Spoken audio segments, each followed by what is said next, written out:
如果特首要改政策，係咪應該要諮詢？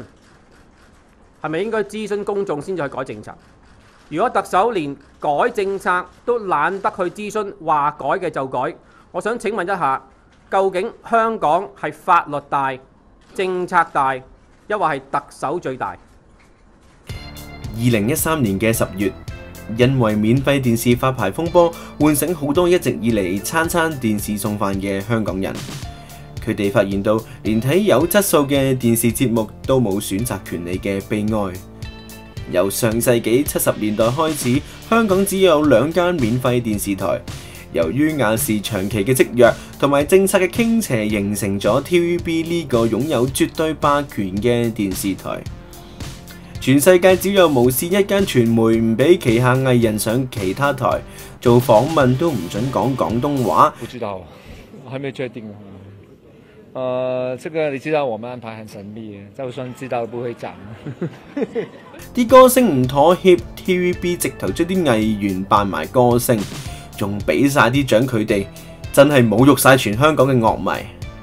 慣性嘅收視亦都令到 TVB 嘅劇集質素下降到離晒譜，劇情重重複複到爆，唔係爭家產就係所有角色互溝。情節唔係跟蹤，匿埋後邊偷聽就係綁架宣傳，再唔係就強姦馬賽高海寧 ，Madam 爭極都唔死，單手攀石，另一隻手仲可以講電話，簡直當觀眾係白痴。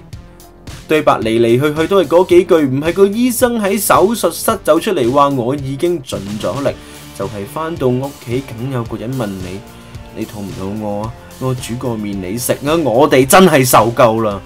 最離譜係為咗幫政府喺發牌事件上面護航，居然將節目東張西望，公器私用，仲公然奚落香港電視嘅員工，叫佢哋返去食盤菜。呢次真係忍無可忍啊！阿叻話台慶收視得返2-3點就跪返屋企啊！我哋真係冇理由唔成全佢嘅。